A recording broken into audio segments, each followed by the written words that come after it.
Assalamualaikum warahmatullahi wabarakatuh. Halo, salam sejahtera bagi kita semua. Perkenalkan, nama saya Maisara Batubara, SEMSI. Saat ini terhitung dari tahun 2017 sampai sekarang, saya adalah salah satu dosen tetap di Universitas Prima Indonesia dengan program studi Ekonomi Manajemen. Baik, pada kesempatan ini, video ini dibuat bertujuan untuk melengkapi persyaratan sertifikasi dosen berupa pernyataan diri dosen dalam unjuk kerja Tridharma Perguruan Tinggi atau biasa disingkat dengan PDD UKT-PT. Sebagai dosen manajemen, salah satu mata kuliah yang saya ampu adalah manajemen pemasaran. Manajemen pemasaran merupakan mata kuliah wajib bagi mahasiswa pada semester 2 dengan bobot 3 SKS.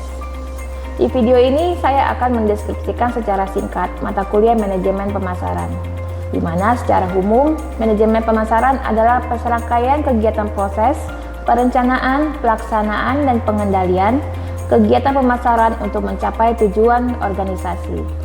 Dan di mata kuliah ini kita akan membahas berbagai konsep penting dalam dunia pemasaran, di mana pemasaran bukan lagi sekedar menjual barang, tetapi bagaimana memahami kebutuhan konsumen, menciptakan nilai, membangun hubungan jangka panjang, dan bersaing secara strategis di pasar bisnis.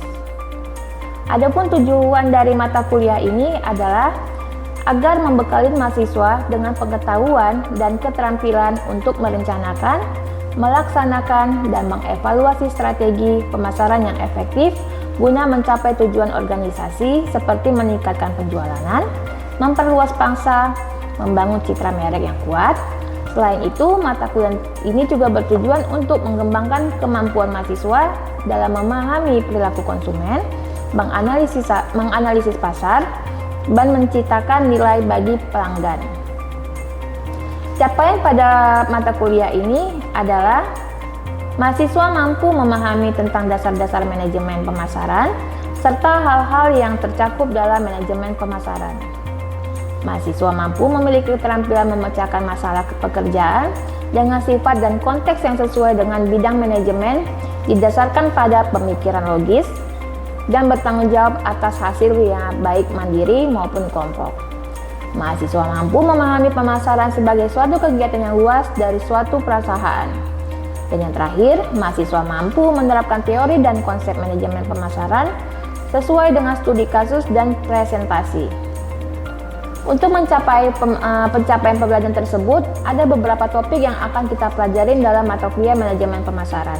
Yang pertama, mendefinisikan manajemen pemasaran. Yang kedua, proses penghantaran nilai dan kepuasan pelanggan. Yang ketiga, ruang lingkup pemasaran. Yang keempat, segmentasi pasar, targeting dan positioning. Yang kelima, perilaku konsumen. Yang keenam, produk. Yang ketujuh, siklus hidup produk. Yang kedelapan, distribusi produk. Yang ke-9, strategi penetapan harga. Yang ke-10, strategi promosi. 11 adalah branding dan merek. Yang ke-12 adalah pasar bisnis. Yang ke-13, pemasaran global. Dan yang terakhir adalah e-marketing. Metode pembelajaran pada mata kuliah saya ini adalah saya merancang dan menggunakan sistem pembelajaran DIA atau juga yang disebut dengan Delivery, Instruction, dan Assessment, yang bertujuan menciptakan pembelajaran aktif, terstruktur, dan terukur. Di kampus saya Umpri juga menerapkan pembelajaran berbasis e-learning dengan menggunakan platform digital yang disebut Spada. Tujuannya untuk mempermudah mahasiswa mengakses materi pembelajaran menjadi lebih fleksibel, tersistematis, dan transparan. Sedangkan pembelajaran di kelas saya menjelaskan menyiapkan materi berupa slide pembelajaran sesuai dengan topik pembahasan yang sudah saya upload di Spada sebelumnya. Biasanya di pertengahan pembelajaran saya juga memberikan contoh kasus serta mengajak mahasiswa untuk berinteraksi. Juga di akhir pembelajaran saya akan buka sesi tanya jawab dan diskusi mengenai topik pembahasan. Dan yang terakhir, sebelum kelas berakhir, saya juga mengingatkan mahasiswa untuk mengerjakan pre-test dan post-test, juga mengisi kolom presensi yang ada di Spada agar topik materi selanjutnya dapat diakses. Adapun dari sistem penilaian mata kuliah ini yaitu 10% untuk kehadiran, 20% untuk nilai tugas, 30% untuk ujian tengah semester, dan 40% untuk ujian akhir semester. Baik, berikut adalah video cuplikan pembelajaran saya selama di kelas. Selamat menyaksikan. Halo, selamat pagi semuanya. Pagi, Bu. Gimana hari ini? Baik, Bu. Oke, saya mukanya masih ceria-ceria semuanya karena masih pagi ya kan. Kalau udah siang baru mukanya agak sumpek ya kan. Nah, hari ini berarti kita lanjutkan pertemuan dari minggu lalu. Berarti hari ini pertemuan keempat kita akan membahas tentang perilaku konsumen. Tapi sebelum saya masuk ke sini, topik ini kalian sudah kerjakan post dan pretestnya? Sudah, Bu. Dapat nilai memuaskan? Memuaskan. Oke berarti ya. Oke. Nah, hari ini kita akan membahas tentang customer behavior atau perilaku konsumen. Kira-kira kalau saya tanya perilaku konsumen, adakah yang sudah tahu apa itu perilaku konsumen? Masih bingung, Bu, benar? Ya kan? Nah, jadi dalam topik ini saya akan memaparkan secara singkat tentang perilaku konsumen, tapi secara jelasnya mungkin kalian akan bisa baca materi pada kita, ya kan?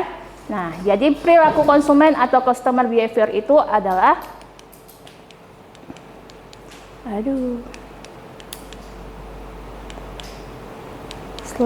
Oke. Perilaku konsumen yaitu proses dan aktivitas ketika seseorang berhubungan dengan pencarian, pemilihan, pembelian, penggunaan, serta pengevaluasian produk dan jasa demi memenuhi kebutuhan dan keinginan. Ada di situ kegiatan pencarian, pemilihan, pembelian, penggunaan, serta pengevaluasian. Kira-kira dari kegiatan ini, pagi ini sudah ada yang kalian kerjakan? Sudah, Bu. Contohnya? Beli sarapan, beli rice bowl ya kan. Nah, saya juga kebetulan tadi pagi saya udah beli 1 botol minuman mineral untuk stok saya di ruangan kalau suara saya serak atau suara saya tiba-tiba habis dan haus ya. Nah, berarti dari perilaku itu aja kalian sudah melakukan kegiatan perilaku konsumen. Kenapa? Ada kegiatan pembelian di dalamnya, ya kan? Lalu apa sih, Bu, tujuan mempelajari perilaku konsumen ini kira-kira? Apa manfaatnya, Bu, di dalam harus mempelajari? Yang pertama adalah mengidentifikasikan apa yang sebenarnya dibutuhkan dan diinginkan oleh target pasar kalian. Bukan hanya berasumsi, tapi juga kalian bisa menentukan apa yang mau akan kalian tujukan. Terus yang selanjutnya merancang strategi pemasaran yang efektif, meningkatkan kepuasan pelanggan, meningkatkan daya saing, meningkatkan pelayanan, menentukan harga, dan menciptakan inovasi tujuannya. Oke, saya contohkan di sini meningkatkan kepuasan. Kita menciptakan satu produk, otomatis ingin supaya pelanggan kita merasa puas, menggunakannya selalu, ya kan? Nah, makanya kita harus tahu kira-kira gimana sih cara konsumen ini supaya puas, perilaku apa yang dibutuhkan dari mereka. Inilah akan kita kupas di dalam perilaku konsumen. Lalu, otomatis kita menciptakan daya saing. Waktu kalian misalnya membeli 1 botol mineral, ya kan? Ada berapa macam merek sih botol mineral ini? Kita bilanglah 4, dari A, dari M, ya kan? Banyak produk-produknya. Lalu di situ kalian mungkin memikirkan, wah, ini harganya yang satu 5.000, yang satu 2.000, yang satu 9.000. Banyak ini pilihan produknya. Berarti daya saing untuk air mineral itu sudah ada banyak, ya kan? Nah, yang selanjutnya itu adalah meningkatkan pelayanan. Apabila perilaku konsumen ini kecewa dan tidak merasa puas, apa yang harus kalian tingkatkan? Pelayanan, produk, dan jasa lainnya. Nah, tadi saya bilang menentukan harga 1 botol minuman. Tadi yang ada harga 5.000, harga 2.000, bahkan ada yang harga juga 20-an ribu kalau kalian bisa tahu air mineral, ya kan? Nah, gitu juga pagi-pagi menentukan sarapan rice bowl, lontong, atau apa lagi? Nasi gurih, ya kan? Nah, inilah tujuan kita supaya tahu konsumen kita ini lebih kemana condongnya. Oh, sarapan tuh enaknya makannya lontong. Oh, sarapan langsung makan nasi berat, ya kan? Nah, itu tujuannya. Lalu ada beberapa model-model tipe-tipe perilaku dari konsumen. Yang pertama itu adalah stimulus atau rangsangan yang berasal dari luar seperti iklan, harga, dan rekomendasi dari teman. Yang kedua adalah respon atau tanggapan yang artinya keputusan konsumen itu akan membeli atau tidak. Saya tanya, tadi beli sarapan, kalian diajak teman atau kemauan sendiri? Kemauan sendiri. Oke, berarti itu datang dari pribadi kalian. Tapi kalau ada satu kafe yang viral misalnya, pasti kan kalian ngajak teman kalian, yuk kita ke sana. Atau teman kalian ngajak, yuk ke kafe ini, gitu kan? Nah, berarti ada stimulusnya, itu ada rangsangan ajakan di dalam. Boleh teman, boleh keluarga, boleh pacar misalnya, ya kan? Nah, berarti di situ ada rekomendasi dari teman. Nah, selain itu juga dari iklan. Sering tuh lihat di kita bilangin FYP TikTok misalnya. Hari ini ada promo ini nih. Lewatlah iklan itu di timeline kalian. Juga penentunya adalah harga. Udah datang ke kafe tapi harganya nggak pas harga mahasiswa. Males besok datang lagi. Bener? Ya kan? Ya kan? Nah, yang terakhir adalah responnya. Itu tadi, kalau harganya tidak sesuai dengan kantong, responnya apa? Tidak lagi datang kembali. Tapi di perilaku konsumen kita akan belajar gimana supaya konsumen itu terus berhubungan dengan kita jangka panjang. Ya kan? Sampai sini ada yang mau tanya? Jadi ini adalah analisa pasar konsumen secara kita gambarkan. Di situ ada rangsangan dari pemasaran, rangsangan lain, karakteristik pembeli dan proses keputusan pembelian. Rangsangan ini termasuk dari stimulus-stimulusnya, dan ini adalah keputusan pembeliannya adalah responsifnya. Apakah membeli atau tidak, atau butuh jumlah yang berapa banyak. Saya contohkan di sini adalah kita menciptakan satu produk atau barang. Kita sudah tentuin harganya. Terus mau di mana kita pasarkannya? Di kampus kah, di market kah, atau di online, ya kan? Itu dia dari rangsangan pemasarannya. Nah, terus rangsangan lainnya apalagi nih stimulusnya? Oh, ini kita buka tokonya kan akan dekat kampus, berarti harus harga mahasiswa. Teknologinya apa? Mungkin sekarang mahasiswa sudah terbang dengan pembayaran melalui cash. Yes. Kris misalnya 5.000 juga kita scan barcode, Bang. Udah bangga kali pakai scan barcode, ya kan? Kalau dulu mungkin harus cash, ya kan? Nah, terus ada karakteristik pembelian. Di sini karakteristik itu ada budaya, sosial, pribadi, dan sosiologis.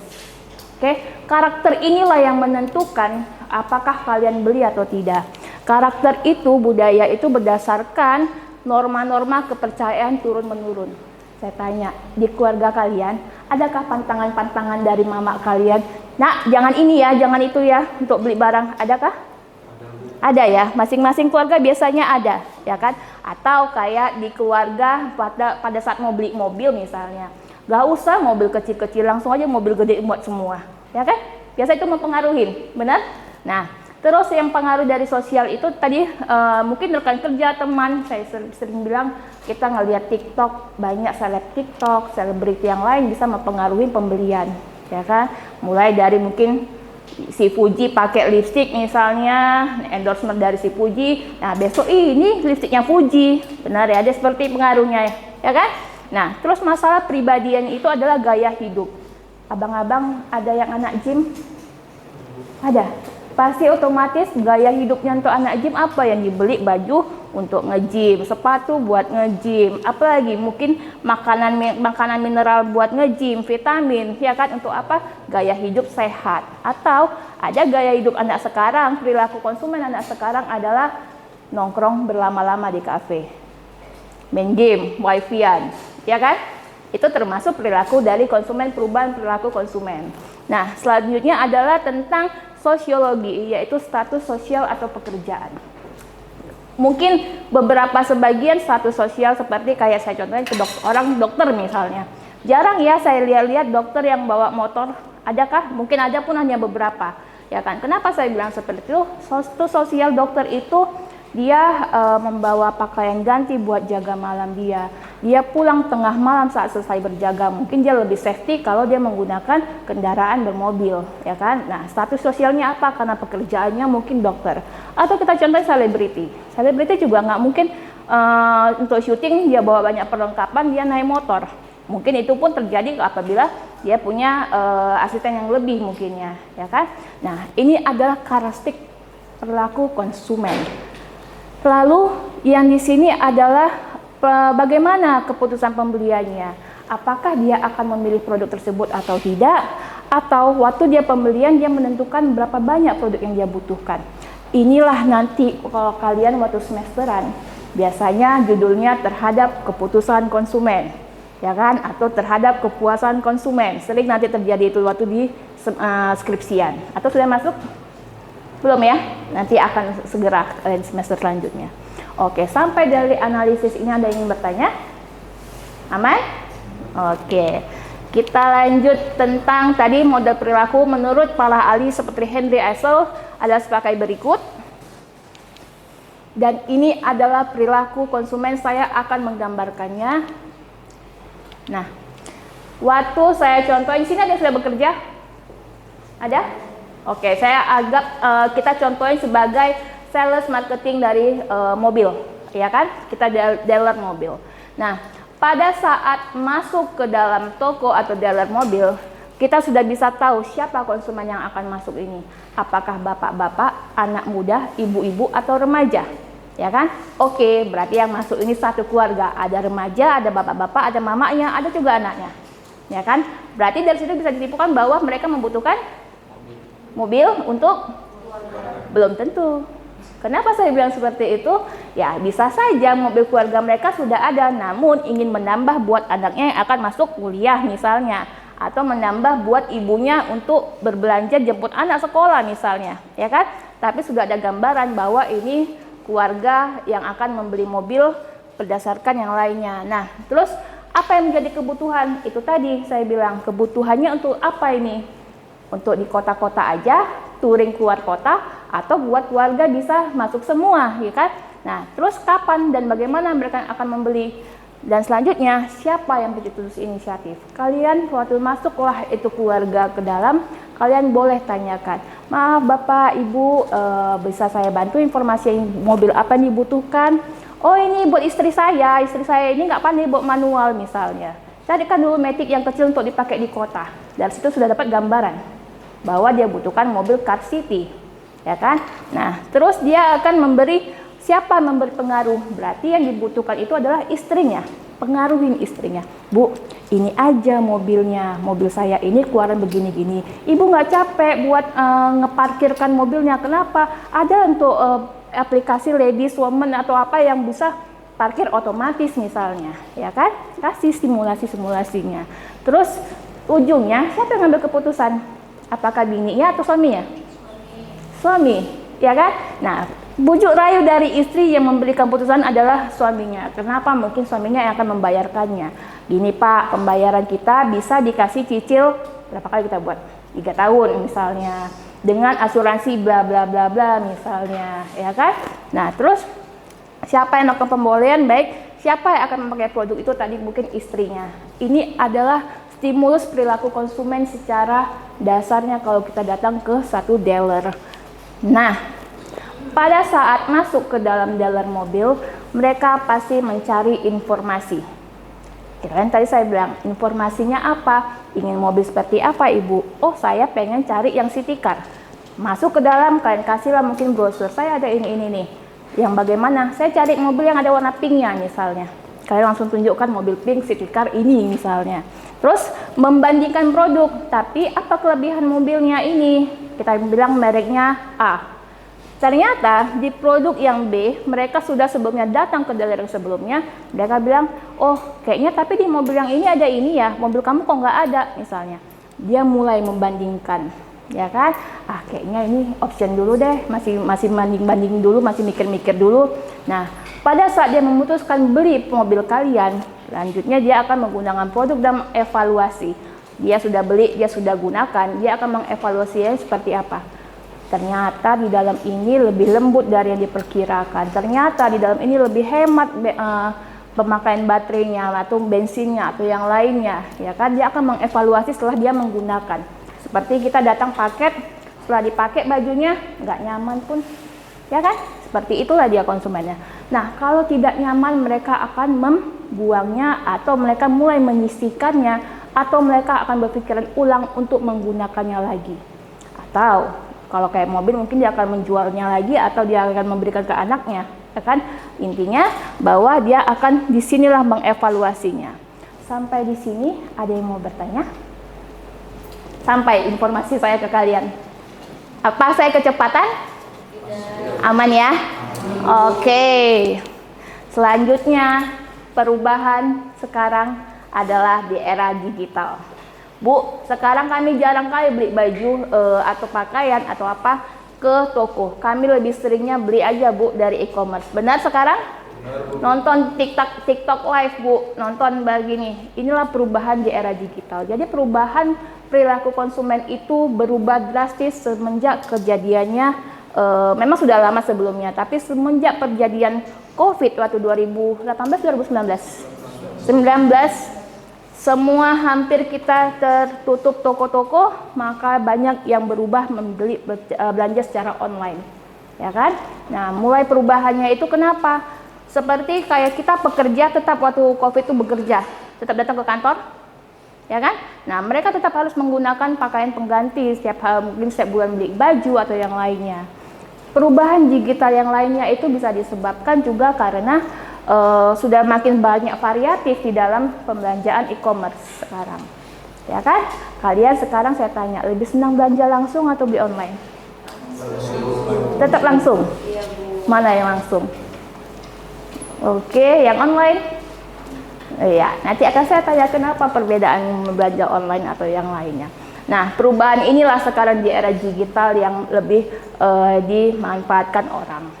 Oke, dari sini ada yang ingin bertanya tentang perilaku konsumen? Ya, siapa mereka? Perkenalkan, nama saya Aprila. Tadi kan Ibu ada menjelaskan tentang analisis pasar konsumen. Nah, pertanyaan saya itu gimana sih cara menganalisis pasar konsumen secara online? Secara online, oke. Karena tadi saya sebutkan secara digital, ya kan, atau secara online, belanja online. Nah, kalau belanja online itu kita mungkin masih ngelihat perilaku konsumen itu random, ya kan, kita nggak tahu nih siapa yang beli, siapa yang check out, atau siapa yang berbelanja. Bisa aja anak-anak tapi pakai akun emaknya, ya kan. Nah, jadi gimana cara kita bisa mengetahuinya? Yang pertama kita harus menggunakan analisis data dari digital. Jadi kita kalau misalnya kalian tahu media sosial, pernah ada di sini endorsement saya TikTok nggak ada. Nah, biasanya di situ kita akan melihat bagaimana insight penjualannya. Kita bisa tahu siapa usianya, siapa yang membelinya, pekerjaannya apa. Kita bisa melihat data dari digital marketing. Sudah masuk digital marketing? Mata kuliah digital marketing? Ada ya. Nah, biasanya mereka akan membacanya melalui analisis data dari digital. Kenapa? Karena perilakunya konsumen itu adalah random yang tidak diketahui. Oke, ada lagi Kak? Oke. Selanjutnya ada lagi pertanyaan? Perkenalkan, nama saya Steve Moses Bagus. Yes. Izin bertanya Bu. Tadi kan Ibu menjelaskan soal perilaku konsumen. Jadi pertanyaan Ibu, bagaimana cara supaya pelanggan itu tertarik dengan produk kita? Supaya pelanggan tertarik dengan produk kita. Oke, ini sebenarnya pertanyaannya mendasar ya Bang. Kenapa bagaimana pelanggan bisa tertarik dengan produk kita? Kita membuat satu produk sudah kita plankan bahwa yang dimana menggunakan kualitas dari produk. Kita harus meningkatkan kualitas produk kita, meningkatkan kualitas pelayanan kita, juga serta menggunakan media sosial contohnya. Terus kita menggunakan media sosial itu sebagai apa? Bisa branding, bisa promosi, bisa menggunakan influencer supaya mereka tertarik gitu kan. Nah, sebenarnya ini standar tentang pemasaran ya, karena perilaku dari konsumen itu merupakan gambaran apakah mereka akan membelinya atau tidak. Makanya tingkatkan pelayanan produknya, terus tingkatkan media sosialnya dengan menggunakan branding, influencer contohnya. Seperti itu. Ada yang ingin bertanya lagi? Kalau tidak ada yang ingin bertanya, saya akan kasih kalian tugas kelompok. Boleh? Oke, jadi tugas kelompoknya kalian tentukan satu kelompok 3 orang. Kita akan buat video, seolah-olah kalian adalah perilaku konsumen. Ini muka saya sebenarnya, saya nggak dapat lagi gambar yang lainnya. Apa ya? Oke. Nah, jadi di situ kalian bisa lihat bahwa saya minta satu kelompok 3 orang buatkan tentang perilaku konsumen. Seperti contohnya tadi saya bilang bahwa kalian pura-pura mencari informasi produk, misalnya yang ditentukan belanjanya mau belanja buah misalnya. Nah, membandingkan buah yang mangga lokal dengan belanja mangga import misalnya. Membandingkannya, terus apakah kalian akan membeli, apakah kalian akan menggunakannya, lalu apakah nanti akan kalian evaluasi lagi. Oh, ternyata mangga import ini lebih manis ya daripada mangga lokal misalnya. Nah, terus buat videonya 3-5 menit aja. Tapi di dalam kegiatannya misalnya kalian berubah nih dari satu styling pindah ke styling lain, berarti kan kalian menggambarkan, oh ini loh memilih produk, ya kan? Pada saat nanti di kasir, oh ini loh pembayarannya, berarti kan sudah melakukan pembelian, ya kan? Nah, terus kalian nanti tugasnya kumpulkan ke link pada pertemuan ke-7 sebelum pertemuan ke-8 kita UTS. Oke? Sampai sini ada yang mau tanya? Durasinya hanya 3-5 menit aja. Video yang diupload itu bukan melalui Google Drive, melainkan kalian upload ke media sosial kalian, lalu linknya yang dikumpulkan ke Sepada. Saya minta linknya kan? Nah, jadi di mana kan nguploadnya? Nguploadnya di media sosial kalian dengan tugas pemasaran di manajemen pemasaran seperti itu. Oke, ada yang mau bertanya lagi? Aman? Cukup? Informasi saya kasihkan cukup? Oke, kalau begitu sepertinya kelas kita juga akan berakhir. Saya ucapkan selamat siang semuanya, selamat beraktivitas. Tapi sebelumnya saya lupa. Jangan lupa isi post-test dan pre-testnya. Ada di pertemuan ke-4. Oke semuanya, terima kasih semuanya, selamat siang. Thank you. Demikianlah video pembelajaran dari mata kuliah Manajemen Pemasaran. Semoga dapat memberikan gambaran mengenai kinerja pengajaran yang saya lakukan di program studi manajemen Fakultas Ekonomi Universitas Prima Indonesia. Sekian dan terima kasih.